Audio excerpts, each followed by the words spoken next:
안녕하세요. 오늘 이 아침에 함께 나와 하나님 앞에 기도하시는 우리 성도님들을 환영합니다. 오늘도 주님 앞에 나와 기도할 때 하나님께서 주시는 귀한 은혜가 우리 성도님들에게 가득하기를 간절히 축원드립니다. 오늘도 이 아침에 저희들이 합심하여 기도하시면서 이 아침 기도회를 시작하기 원하는데요.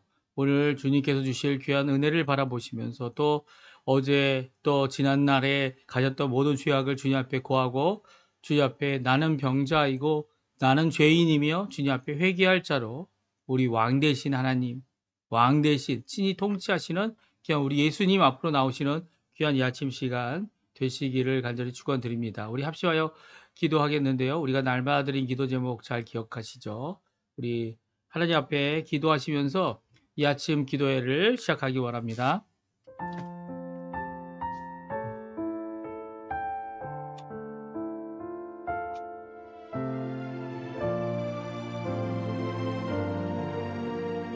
할렐루야. 하나님 아버지 감사합니다. 오늘 이 아침에 함께 나와 하나님 앞에 기도를 드리면서 하나님 앞에 나와서 아버지 하나님 아버지의 성호를 부르고 예수 그리스도의 이름을 부르며 또 아버지 하나님 저희들이 함께 모여 하나님 앞에 열심으로 기도할 수 있도록 이 아침을 시작하게 해주신 하나님께 감사와 찬양을 돌립니다. 머리 숙여 간절히 기도하고 원하는 것은 오늘도 우리에게 은혜를 베푸셔서 우리가 이 땅을 살아갈 수 있도록 길을 열어주시고 또 우리의 갈 길을 밝히 보이셔서 좁은 문 좁은 길 하나님 원하시는 귀한 은혜의 길을 걷도록 하시는 하나님께 감사와 찬양을 돌립니다. 많은 아버지 함정과 그런 많은 어려움과 우리가 넘어질 수밖에 없는 모든 상황이 있을지라도 거기에 시리하지 않고 오히려 하나님 원하시는 귀한 은혜의 길을 잘 넉넉히 걸어가는 우리의 삶 되게 도와주시고 오늘도 화평의 도구로 주님 앞에 쓰임을 받으며 하나님 앞에 나아가는 귀한 자 될 수 있도록 인도하여 주시옵소서. 많은 사람들과 공감하는 소통도 하지만 또한 주님께서 주신 이 말씀을 아버지의 분명히 전할 수 있는 또 그 주님 앞에 주님이 원하시는 뜻이 무엇인지 분별하며 주님의 원하심이 무엇인지를 그 진심이 무엇인지를 저희들이 오해하지 않고 들을 수 있도록 주님 허락하여 주셔서 하나님이 원하시는 귀한 은혜의 길을 주님의 힘으로 또 주님께서 주시는 성령의 충만함으로 또 말씀으로 이룰 수 있는 오늘 하루가 될 수 있도록 인도하여 주실 때 힘들고 어려운 우리 교회 상황 주님 아십니다. 회복시켜 주시고 고쳐주시고 일으켜 세워주시고 하나님 원하시는 귀한 은혜의 길 잘 걸을 수 있도록 역사하여 주시옵소서. 또 이 시간 간절히 기도하고 원합니다. 저희들이 머리 숙여 하나님 앞에 영광을 돌리며 이 시간 가까이 나가온데 주님 아버지 하나님 이 땅에서 우리의 마음속 깊은 곳으로부터 하나님을 향한 하나님의 은혜를 향한 하나님 원하시는 귀한 복음의 길을 잘 걷는 저에게 되게 도와주시고 또한 이 아르헨티나의 아버지 하나님 아직도 힘들어하는 많은 사람들이 있습니다. 아버지 하나님 정말 가장 힘든 가운데 있지만 그럼에도 불구하고 그들이 하나님 앞에 가까이 나가는 귀한 시간 되게 도와주시고 또 아버지 하나님으로부터 위로를 받고 하나님으로부터 아버지 힘을 내고 또 아버지 낮은 자로서 가난한 자로서 하나님 앞에 간절한 소망을 하나님 앞에 드릴 때 주님 이 아르헨티나가 주님 앞에 진정 변화받는 정말 이 몇몇 사람들 몇몇 정치가들이 아르헨티나를 흔드는 것이 아니라 진정한 아르헨티나의 왕이 되시고 아르헨티나의 주권자 되시며 아르헨티나의 또 우리 조국 대한민국의 아버지 하나님 더 나아가서는 전 세계에 진정 다스리는 유일하신 분인 우리 하나님 아버지 예수 그리스도 성령 하나님의 성삼위일체 하나님의 놀라운 역사가 아버지 하나님이 오늘도 붙들어 주시는 역사가 오늘도 그 일반 은총 가운데 우리를 인도하시는 역사가 우리 가운데 가득하게 허락하여 주셔서 하나님 앞에 아버지 하나님 주님 앞에 온전히 나아갈 수 있는 저희가 될 수 있도록 인도하여 주시옵소서. 오늘도 주님 앞에 간절히 기도하는 우리의 기도에 응답하시고 역사해 주시고 아버지 하나님 앞에 가까이 가오니 주님께서 붙들어 주시고 인도하여 주시옵소서.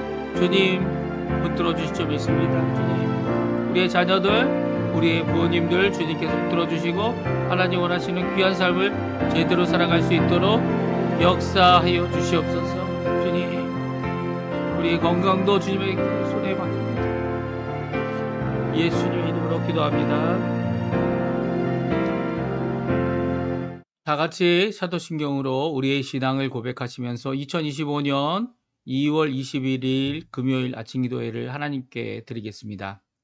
전능하사 천지를 만드신 하나님 아버지를 내가 믿사오며 그 위아들 우리 주 예수 그리스도를 믿사오니 이는 성령으로 잉태하사 동정녀 마리아에게 나시고 본디오 빌라도에게 고난을 받으사 십자가에 못 박혀 죽으시고 장사한 지 사흘 만에 죽은 자 가운데서 다시 살아나시며 하늘에 오르사 전능하신 하나님 우편에 앉아 계시다가 저리어서 산 자와 죽은 자를 심판하러 오시리라. 성령을 믿사오며 거룩한 공예와 성도가 서로 교통하는 것과 죄를 사해 주시는 것과 몸이 다시 사는 것과 영원히 사는 것을 믿사옵나이다. 아멘. 당신은 영광의 왕. 같이 하나님께 찬양 드리겠습니다. 우리 찬양할 때 오늘도 진정 다스리시는 우리 하나님, 우리 주님, 그리고 또 예수 그리스도뿐만 아니라 성령 하나님, 이 귀한 성삼위일체 하나님을 찬양하는 마음으로 하나님 앞에 같이 하나님 찬양하겠습니다.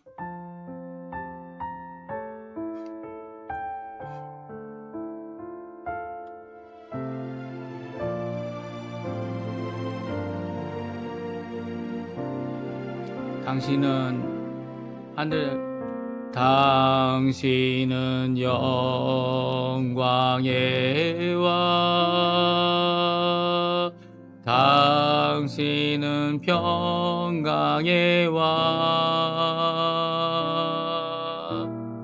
당신은 하늘과 땅의 주, 당신은 정의의 아들. 천사가 무릎 꿇고 예배하고 찬송하네. 영원한 생명 말씀. 당신은 예수 그리스도 주.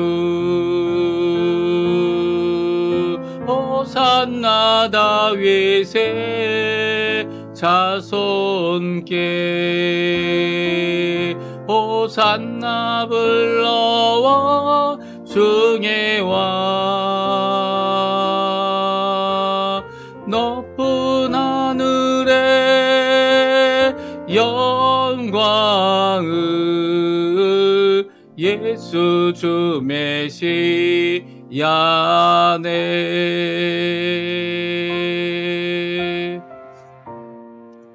당신이란 표현을 이제 이 헬라어에서 직역한 표현입니다. 우리 성경은 모두 다 이 당신이란 표현을 예수님을 일컫는 말이라면 주님이라고 이렇게 번역하고 있어서 예수님을 내 앞에 계신 주님, 내 앞에 계신 분 이렇게 찬양 드리는데요. 그리고 고백하는데요. 오늘 이 찬양은 우리 주님이 우리의 왕이시고 우리의 왕이시라는 이 고백입니다. 우리 같이 하나님 앞에 또 고백하겠습니다. 님은 영광의 왕. 주님은 하늘과 땅의 주. 주님은 하늘과 땅의 주. 주님은 정의의 아들. 천사가 무릎 꿇고 예배하고 찬송하네. 영원한 생명 말씀. 주님은 예수 그리스도 주. 호산나 다윗의 자손께. 호산나 불러 왕 중의 왕. 높은 하늘에 영광을 예수 주 메시아네. 호산나 다윗의 자손께. 호산나 다윗의 자손께. 호산나 불러 왕 중에 왕 높은 하늘에 영광을 예수 주 메시아네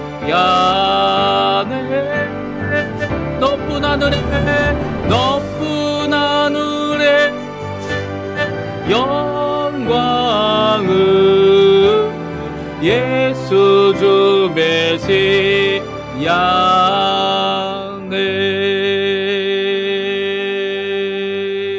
아멘. 오늘 이 아침에 같이 읽을 하나님의 말씀은 누가복음입니다. 성경 누가복음 5장 27절에서 39절까지 말씀을 같이 읽겠습니다. 누가복음 5장 27절에서 마지막 절인 39절까지 말씀입니다. 우리 화면에 나오고 있는데요. 같이 읽겠습니다. 그 후에 예수께서 나아가사 레위라 하는 세리가 세관에 앉아 있는 것을 보시고 나를 따르라 하시니 그가 모든 것을 버리고 일어나 따르니라. 레위가 예수를 위하여 자기 집에서 큰 잔치를 하니 세리와 많은 사람이 함께 앉아 있는지라. 바리새인과 그들의 서기관들이 그 제자들을 비방하여 이르되 너희가 어찌하여 세리와 죄인과 함께 먹고 마시느냐? 예수께서 대답하여 이르시되 건강한 자에게는 의사가 필요 없고 쓸데없고 병든 자에게라 쓸데있나니 내가 의인을 부르러 온 것이 아니요 죄인을 불러 회개시키기로 왔노라. 그들이 예수께 말하되 요한의 제자는 자주 금식하며 기도하고 바리새인의 제자들도 또한 그리하되 당신의 제자들은 먹고 마시나이다. 예수께서 그들에게 이르시되 혼인집 손님들이 신랑과 함께 있을 때 너희가 그 손님으로 금식하게 할 수 있느냐? 그러나 그날에 이르러 그들이 신랑을 빼앗기리니 그날에는 금식할 것이니라. 또 비유하여 이르시되 새 옷에서 한 조각을 찢어 낡은 옷에 붙이는 자가 없나니 만일 그렇게 하면 새 옷을 찢을 뿐이요 또 새 옷에서 찢은 조각이 낡은 것에 어울리지 아니하리라. 새 포도주를 낡은 가죽 부대에 넣는 자가 없나니 만일 그렇게 하면 새 포도주가 부대를 터뜨려 포도주가 쏟아지고 부대도 못 쓰게 되리라. 새 포도주는 새 포대에 넣어야 할 것이니라. 묵은 포도주를 마시고 새 것을 원하는 자가 없나니 이는 묵은 것이 좋다 함이니라. 아멘. 오늘 이 아침에 함께 나와 하나님 앞에 기도하시는 우리 성도님들에게 하나님 아버지의 사랑, 예수 그리스도의 은혜, 성령 하나님의 충만하심이 가득한 귀한 이 아침 시간 되시고요. 또 오늘도 기도하실 때 우리에게 임재하여 주시고 우리의 마음속에 계시며 우리와 함께 능력으로 역사하신 성삼위일체 하나님의 놀라운 기도응답, 그래서 하나님 아버지께서 우리의 기도에 응답하시고 또 들은 바 우리의 기도를 부르짖는 바 우리의 모든 소원을 들으시고 원하시는 대로 이루어지시는 귀한 역사가 우리 성도님들에게 가득하기를 간절히 축원드립니다. 오늘은 역설적인 행동에 나타난 예수님의 좋은 뜻이란 제목인데요. 역설적인 행동은 물론 입장이 다른 누굽니까? 바리새인들, 율법학자들, 서기관들, 이들이 갖고 있는, 그들이 생각하고 있는 그들의 입장과 그들의 관심사, 누구에 대한 관심사였습니까? 이 세례 요한에 대한 관심사, 또 그뿐만 아니라 더 나아가서는 이 그들이 갖고 있는 관심사인 이 율법을 어떻게 잘 내 힘으로 지키겠느냐, 지킬 수 있느냐, 또 그렇게 하지 못한 자들에게는 처벌을 해야 하나, 아니면 그들과 어울려서 안 된다라고 하는 그런 자기의 입장과 자기의 주장, 그리고 관심사를 가지고 예수님 앞에 나오고 제자들을 꾸짖으며 또 그뿐만 아니라 더 나아가서는 그들의 행동이 제대로 된 것이고 당신들의 행동은 다 잘못된 것이다 이렇게 주장하는 그런 모습을 오늘 성경을 통해 우리에게 보여주고 있습니다. 그때 예수님께서 답변을 하시죠. 제자들에 대하여, 제자들을 꾸짖은 이 바리새인들과 서기관들은 사실은 예수님을 대항하는 거였습니다. 사실 예수님을 대항하는 거기 때문에 예수님께서 친히 답변해 주세요. 우리 이 사도 바울 같은 경우도 마찬가지죠. 사도 바울이 사울이라는 이름을 가지고 이제 어디 갑니까? 다메섹으로 올라갈 때 그리스도인들을 핍박하고 그들을 붙잡아서 이 예루살렘으로 데려가려고 이 붙잡아 가려고 이렇게 가고 있던 중 아닙니까? 그때 예수님께서 이 사울에게 나타나셔서 사울아 사울아 예, 어찌하여 내가 나를 핍박하느냐라고 얘기하시죠. 예수님께서는요. 그리스도인들, 주님의 제자들, 주님을 따르는 자들이 당하고 있는 핍박을 그저 보고 모른 체 하시는 분이 아닙니다. 그분은요, 우리를 위하여 이 땅에 오셨고요. 또 우리를 끝까지, 우리를 고와 같이 버려두지 않으시려고 이 자신뿐만 아니라 보혜사 성령님도 보내셔서 그 성령님이 각 사람 위에, 각 사람 마음에 임하게 하시는 귀한 예수의 영으로 역사하게 하시는 또 하나님 아버지께서 보내시게 하시는 귀한 역사를 이루어 주시죠. 그래서 오히려 이런 역설적인 정반대의 입장에 있는 상황 가운데서 예수님은 이 제자들을 변호하고 있는 것 있고요. 또 이 제자들뿐만 아니라 자신의 뜻을 예수님의 좋으신 뜻, 예수님의 진심이죠.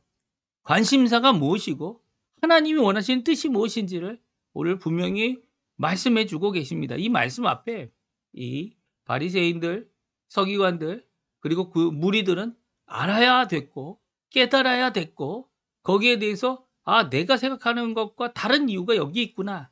그리고 거기에 대한 입장을 또 관심사를 자신의 관심사가 다르다는 이유 때문에 이제 강제적인 입장, 심지어는 예수님이 십자가에 못 박는 일까지 내어 쫓는 그런 일을 버려야 되는데 불구하고 그렇게 하지 못하고 오히려 어떡합니까?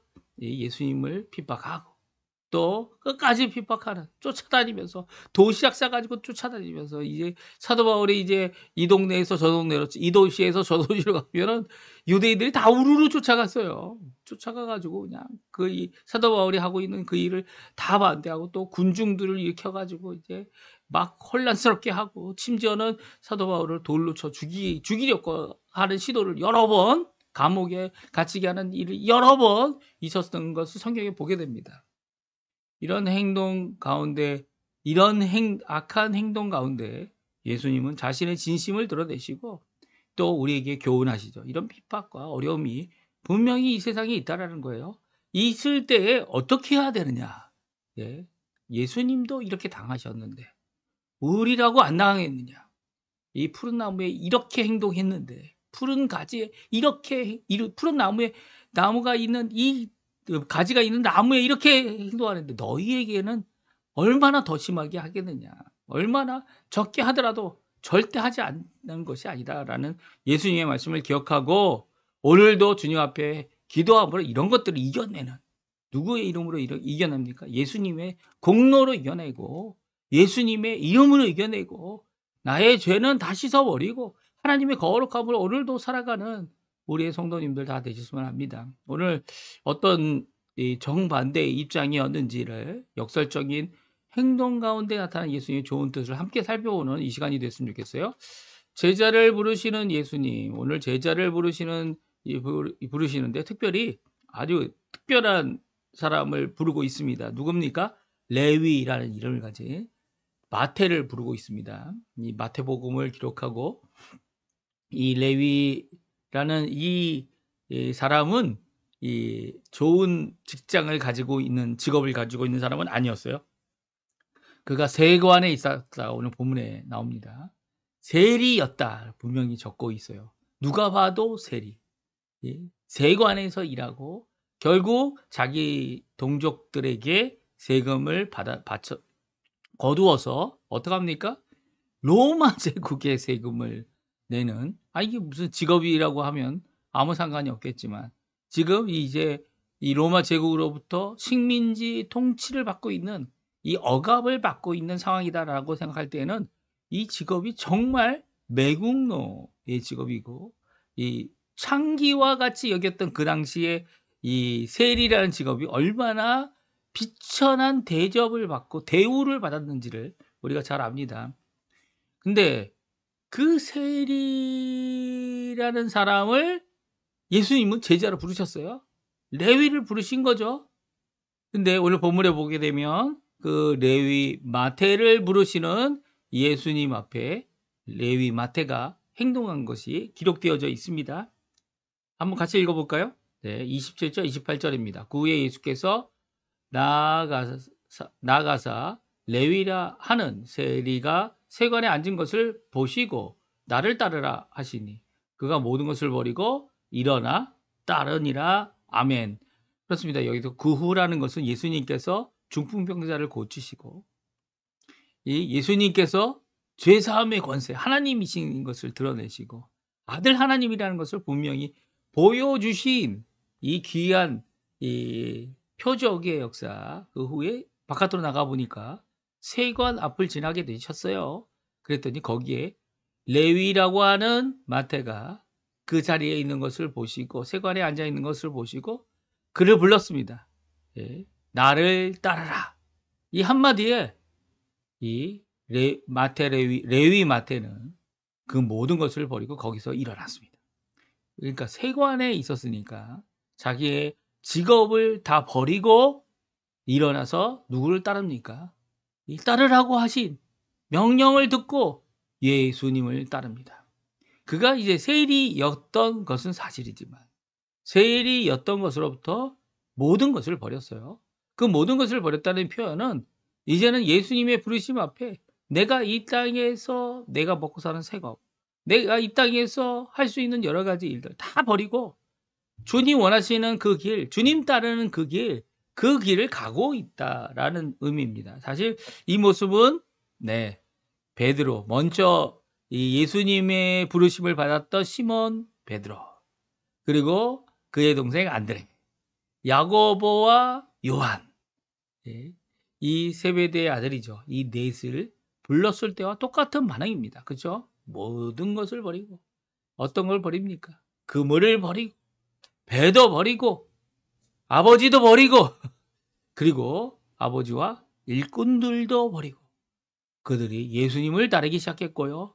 그 평생 물론 단 한 번 다시 한번 물고기 잡으러 갔지만 그 물고기 잡으러 간 거 빼놓고는 평생 다시 어부의 일을 하지 않았습니다. 평생 다시 세리의 일을 하지 않았습니다.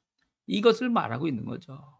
오히려 주님을 따르는데 어렵고 힘들고 가난하고 부족하고 배고플 때도 있고 또 배부를 때도 있고 힘들고 어렵지만 그 모든 것을 예수님과 동행하는, 그리고 또 예수님이 주인이심을 인정하는 그런 삶을 살았다는 것입니다.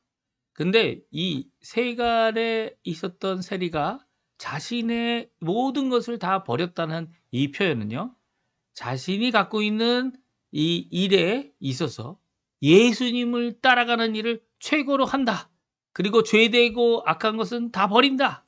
그리고 주님을 따른다. 라고 하는 이 의미가 이 조금 전에 시몬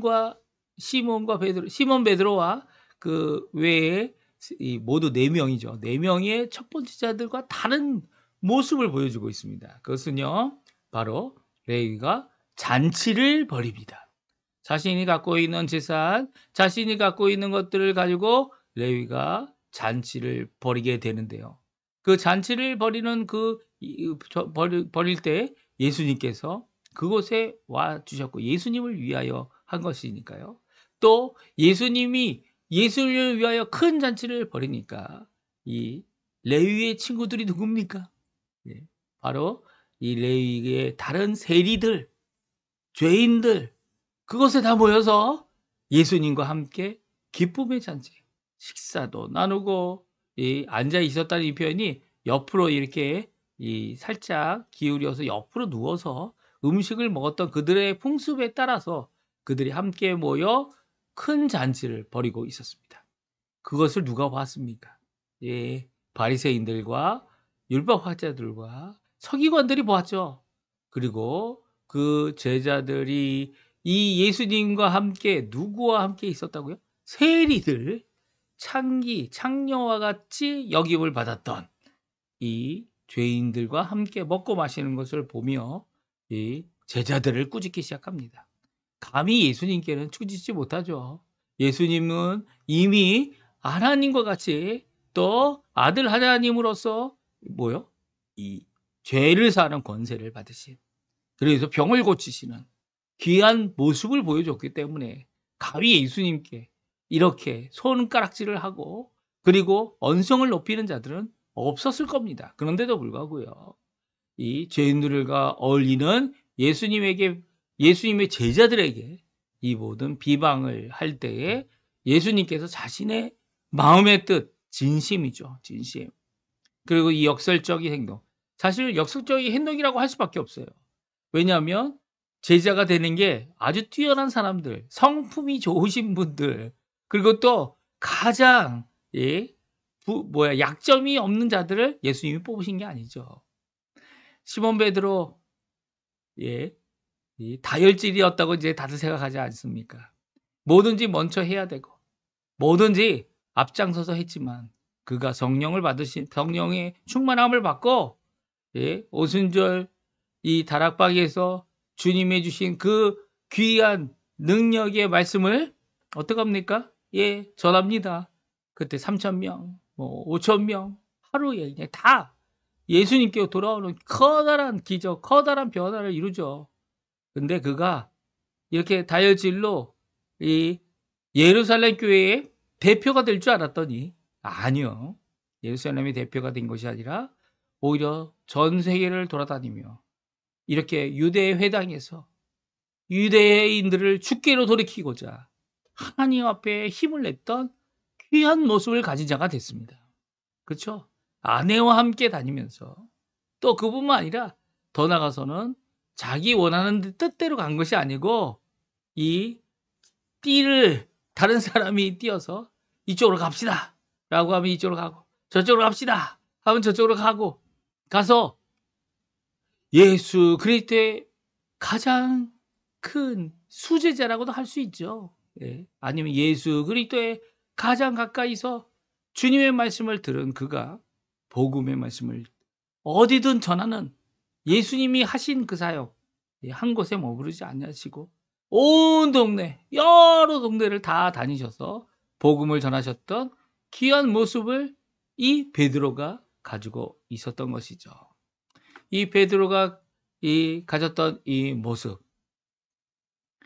모습이 이 베드로가 변화된 것 사실이고요. 물론 변화될 것을 아시는 그 예수님께서 이런 결점과 그리고 부족함과 아직도 회개해야 될 일이 남아있는 죄인이지만 예수님께서는 그들을 불러주셔서 그들이 하나님의 뜻대로 하나님의 능력으로 그 일을 하게 하신다는 겁니다. 그래서 세상적인 방법이 아니에요. 우리는 세상적인 방법으로 평화를 말하는 것이 아니고요. 예수님 없이는 화평함이 없다 하는 자들이 우리들입니다. 복음 앞에 그 복음 위에 다른 길이 없다. 예수님 외에 다른 길이 없다. 이 세상은 그렇게 얘기하지 않죠. 구원받은 일이 그것만이 아니라 다 여러 갈래 길이 있지만 결국은 산에 도착하게 될 거고 산꼭대기에 올라가게 될 것이다. 이렇게 주장하는 것이 세상이지만 성경은 그렇게 말씀하지 않습니다. 예수님도 그렇게 말씀하지 않으십니다. 예수님밖에 없고 성경밖에 없고 구원의 길, 또 이 세상을 살아가는 승리의 삶을 살 수 있는 방법은 하나님 앞에 하나님의 자녀로 하나님이 주시는 그 능력을 덧입어 주님 원하시는 길을 가는 방법밖에 없다. 성경은 말씀하고 있죠. 죄인들과 어울려 보이는 예수님, 아니 그렇게 보이겠죠. 바리새인들에게는. 자신들은 이 금식도 하고 자신들은 이런 자들과 어울리지 않겠다 하는 그 모습 앞에 예수님은 다음과 같이 대답해 주십니다. 예수님의 진심입니다. 이게 예수님의 뜻인 거죠. 무엇이라고 말씀하십니까? 31절, 32절인데요. 이게 첫 번째 예수님께서 이 바리새인들 또 서기관들에게 대답하시는 말씀입니다. 같이 한번 읽어보겠습니다. 예수께서 대답하여 이르시되 건강한 자에게는 의사가 쓸데없고 병든 자에게라야 쓸데있나니 내가 의인을 부르러 온 것이 아니요 죄인을 불러 회개시키러 왔노라. 예수님께서 제자들을 불러주시고 또 예수님께서 그 제자 주변에 있는 자들을 불러주시는 귀한 역할, 특별히 이렇게 마태가 또 레위가 어떻게 해요? 핵심적인 인물이 돼서 그가 이 많은 사람들을 잔치에 초대할 수 있도록 또 그 가운데서 예수님께서 그들에게 죄인들이 회개할 수 있는 기회를 주시는, 회개시키시는, 그들을 불러주시는 귀한 역사가 이 안에 있다 말씀하고 있는 것이죠. 그러니까 제자들이 생각했던, 내가 예수님께서 예루살렘에 올라가시면 한 명은 오른쪽에, 한 명은 오른쪽에. 누가 더 크냐? 네가 1위냐? 내가 2위냐? 예수님이 물론 최고이시지만 그 다음은 나야. 이런 생각을 갖고 있는 자들이 아니라 오히려 의인으로서 나는 부족할 것이 없습니다. 나는 이 상태로 평생 갔으면 좋겠습니다. 이 모습 그대로 하나님 앞에 살기 원합니다. 이런 자기 만족과 자기 생각의 의인이라고 주장하는 이런 모든 자들을 부르러 오신 게 아니고요. 그런 사람들 불러봤자 또 안 부르시는 건 아니에요. 부르시겠죠. 하지만 그들은 귀담아 듣지도 않습니다. 나를 부르시는 게 아니고 나는 필요가 없는데, 이렇게 잘하고 있는데 뭘 더 필요하냐라고 생각하는 이런 간절함 없는, 자기 자신에게 자신의 위로로 끝내버리는 이런 자들을 하는 예수님께 오지 않죠. 내 힘으로 했는데 뭐가 필요하다고. 오히려 죄인입니다. 주님 없이 살 수 없습니다. 주님 나를 구원해 주시고 나의 죄를 용서해 주시고 내가 지금 병들었고 이 아프고 고침을 받아야 하니 주님 고쳐주시고 건강을 회복시켜 주시고 하나님 원하시는 뜻을 이루어 주십시오 라고 예수님을, 나의 고침을 줄 수 있는 유일한 분으로, 의사로, 내가 병들었기에, 내가 죄인이기에 주님 용서함을 구하는 귀한 자들을 제자 삼는 분이 예수님이시라는 거예요. 예수님의 이 부름은요, 사실 모든 사람을 향한 겁니다. 왜냐하면 자기 스스로 의인이다, 이만 하면 됐지라고 생각하는 사람도 죄인이기 때문이죠. 의인이 하나도 없어요. 로마서에 나와 있는 대로 의인이 어디 있습니까, 이 세상에. 이 먼지 털어서, 옷을 털어서 먼지가 안 나는 사람이 어디 있습니까? 요즘에 아르헨티나에 이 피차림피아라고 하는 이 법령을 제정하려고 이 여당에서 열심히 노력하고 있습니다.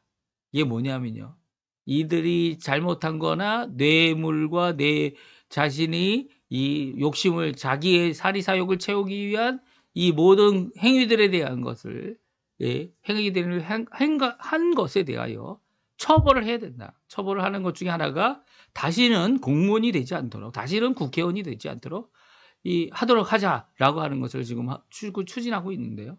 이런 추진하는 가운데 이 대통령이 실수를 했어요. 어떤 대통령이 실수했습니까? 이 옆에 이 대통령이 되니까, 대통령이 될 가능성이 많으니까 자신의 욕심을 갖고 붙어 다니는 이 기회주의자들이죠.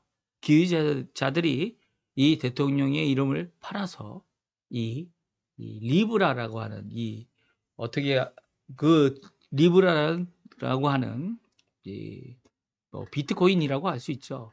이 블랙코인이라고도 부르고 있는 이 비트코인을 단 하루 만에 상장시키고 상당한 주가를 높여놨다가 그것을 자기들이 팔아버린 거죠. 그래서 자기들은 빠지고 이제 갖고 있는 그것을 산 사람들은 다 그것 때문에 어려움을 당하는, 주가가 다 폭락을 해버리니까 44,000명 정도가 일을 당했다, 이렇게 보도되고 있는데요. 이렇게 자기가 기회를 어떤 이득을 위해서 갖고 있는 것을 팔아먹으려고, 이름도 가짜 이름이라고 하죠. 그 사람 완전 사기꾼인데요.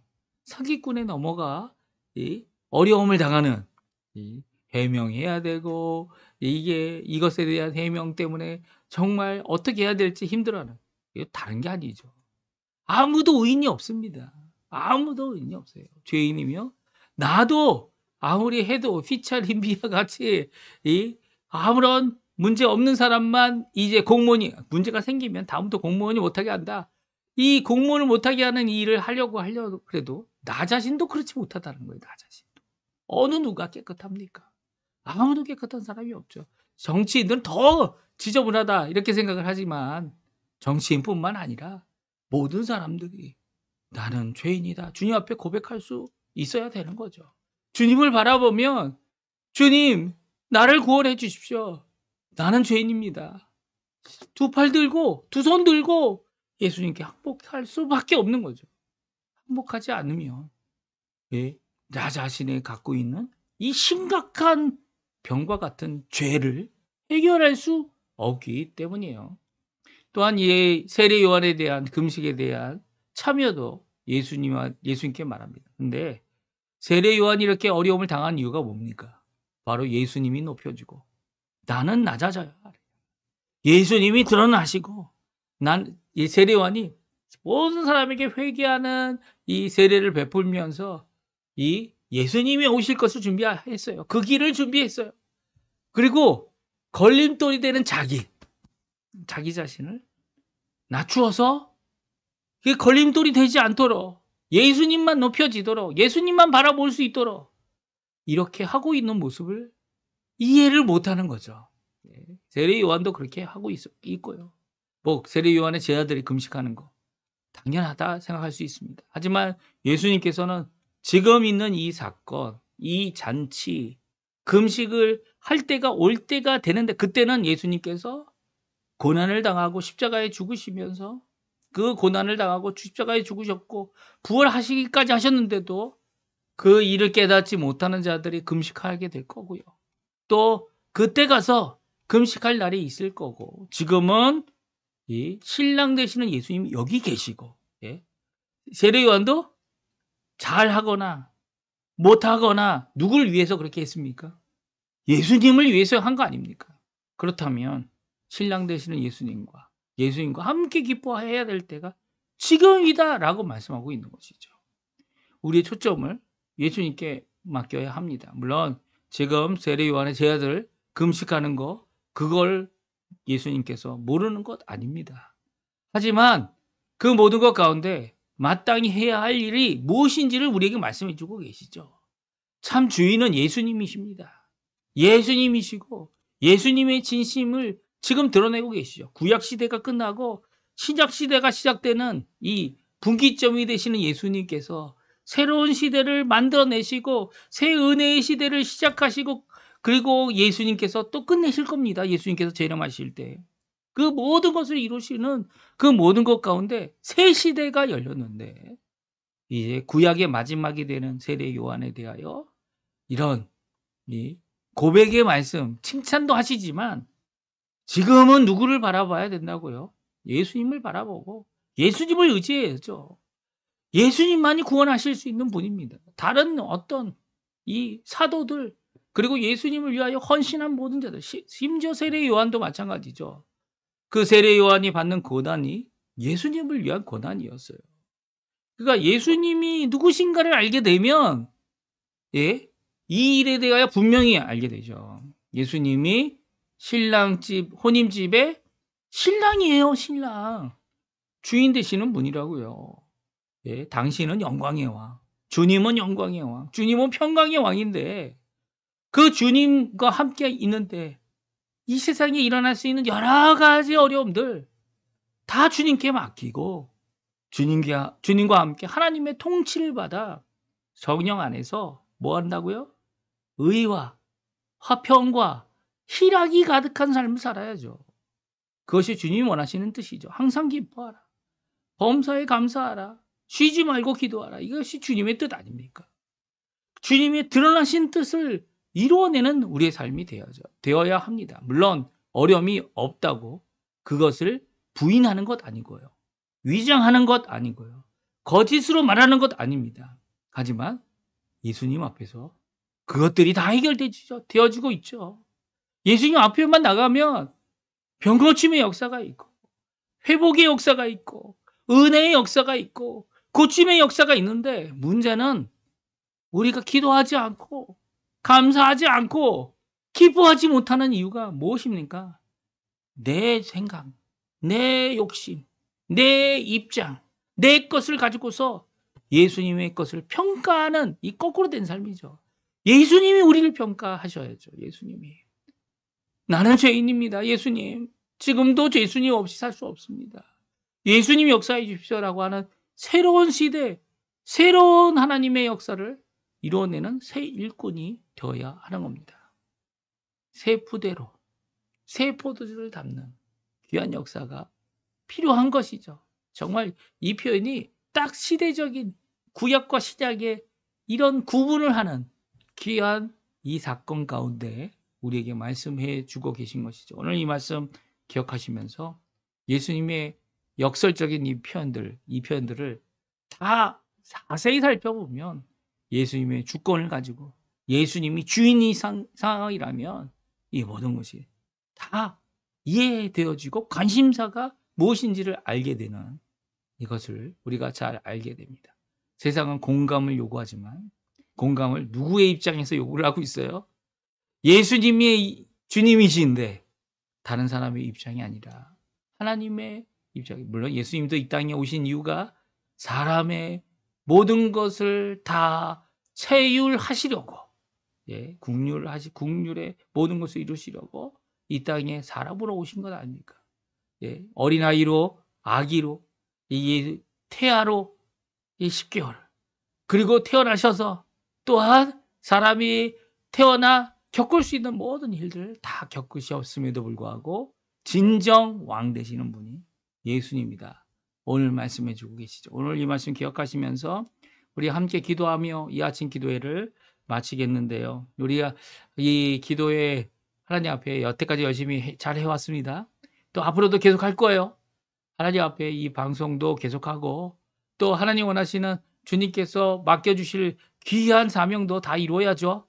이 이루는 모든 것 가운데 저는 이제 벌써 6년이라는 시간을 다 지나가서 이제 성경을 다 읽고 있습니다. 다 읽었습니다. 다 읽었는데 이제 빠진 부분들이 있어서 저희가 계속 요번 올해까지 읽어보면 다 또 이게 조금씩 빠진 것들은 또 다 아침마다 기도하고 말씀으로 듣고 하면 좋을 것 같아요. 또 이 말씀 기억하시면서 하나님 앞에 또 기도하십시오. 내 것이 아니라 주님이 왕이신 것을 기억하는, 그리고 또 주님 앞에 그래서 기도하는, 그래서 가슴 치는, 또 그래서 기뻐할 수 있는 예수님의 십자가를 붙잡으시고요. 예수님의 부활을 소망하시면서 주님 앞에 오늘도 할렐루야 찬양하며 살아가시는 귀한 우리 성도님들 다 되셨으면 합니다. 우리 후주는 없습니다. 하지만 꼭 기도해 주시고요.